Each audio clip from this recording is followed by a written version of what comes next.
यह कहानी पिता की उस चुप्पी पर है जो कभी मारी नहीं, लेकिन पूरी जिंदगी दर बनकर साथ चलती रही। यह कहानी दोष देने के लिए नहीं है, यह उस बच्चे की है जो हर सवाल मन में दबाकर बड़ा हो गया। दोस्तों, कुछ पिता बहुत शोर करते हैं, कुछ पिता हाथ उठाते हैं, और कुछ पिता कुछ भी नहीं कहते, न डांटते हैं, न समझाते हैं, न गले लगाते हैं, और यही चुप्पी सबसे गहरी छाप छोड़ जाती है। श्री कृष्ण कहते हैं, जिस डर का नाम नहीं लिया जाता वह जीवन भर आकार बदलता रहता है। आज की कहानी उसी डर की है। राघव के घर में पिता बहुत शांत थे, इतने शांत कि घर में सब कुछ उनकी खामोशी के हिसाब से चलता था। कोई जोर से नहीं हंसता था, कोई खुलकर नहीं बोलता था। गलती हो जाए तो सन्नाटा छा जाता था, और वह सन्नाटा डांट से ज्यादा डरावना था। पिता कभी यह नहीं कहते थे, यह गलत है, यह सही है।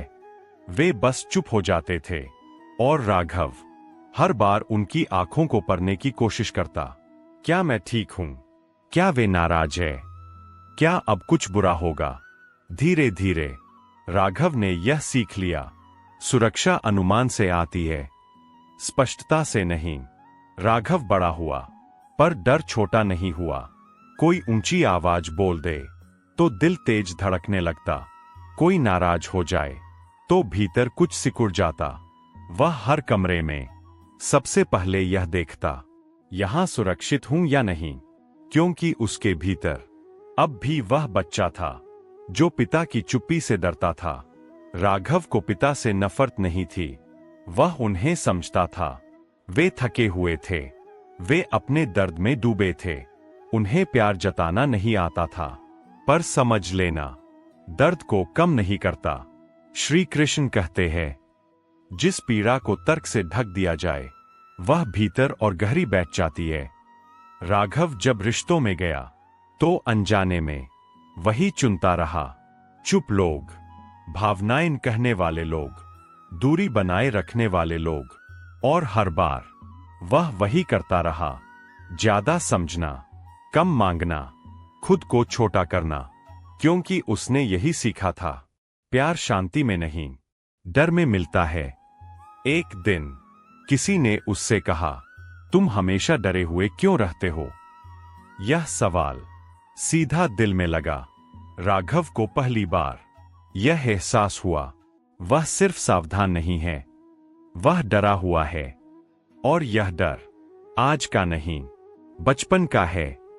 श्री कृष्ण कहते हैं, पिता का मौन बच्चे के भीतर भय का देवता बना देता है, पर जो डर समझ लिया जाए वह तुम्हारा स्वामी नहीं रहता। राघव रो पड़ा, क्योंकि पहली बार उसने यह माना, उसे डर लगता है।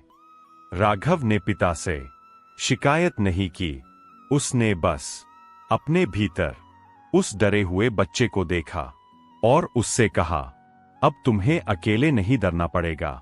यह कहना किसी युद्ध जीतने से कम नहीं था।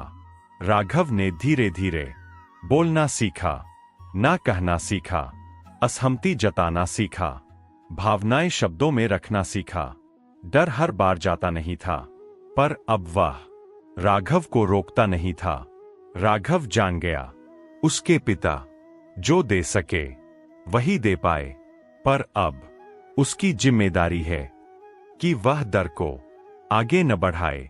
यही पीढ़ियों की मुक्ति थी। दोस्तों, अगर आपके पिता बहुत चुप थे तो यह संभव है कि आप बहुत डरना सीख गए हों। इसमें आपकी कोई गलती नहीं। श्री कृष्ण कहते हैं, जिस भय को देख लिया जाए वह भक्ति का द्वार बन जाता है। पिता का सम्मान करना और अपने डर को भरना एक साथ संभव है। आप डर के लिए नहीं बने थे, आप सत्य और साहस के लिए बने थे। जय श्री राधे कृष्णा।